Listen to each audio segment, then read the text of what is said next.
Hi అండి. ఇంట్లో vegetables లేనప్పుడు సింపుల్‌గా వెజ్ పులావ్ ఎలా చేయాలో తెలుసుకుందాం. ముందుగా ఒక కుక్కర్ పెట్టుకొని అందులో 3 టేబుల్ స్పూన్ ఆయిల్, కొంచెం సాజీరా, మసాలా దినుసులు, అలాగే చిన్నగా తరిగిన ఉల్లిపాయ ముక్కలు, పచ్చిమిర్చి, కరివేపాకు వేసి బాగా ఫ్రై చేసుకోవాలి. చిన్నగా కట్ చేసుకున్న ఆలుగడ్డని కూడా వేసి ఫ్రై చేసుకోవాలి.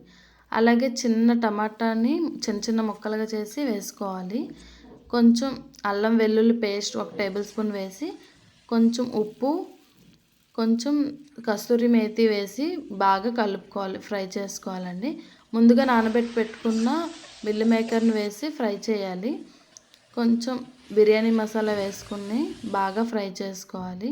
ముందుగా కడిగి పెట్టుకున్న బియ్యాన్ని వేసి బాగా ఫ్రై చేయాలి ఆయిల్లో. ఒక గ్లాస్ బియ్యానికి 2 గ్లాసులు వాటర్ వేసుకొని బాగా కలుపుకోవాలి. లాస్ట్లో ఒక టేబుల్ స్పూన్ గీ వేసి 3 విజిల్స్ వచ్చే వరకు మూత పెట్టుకోవాలి.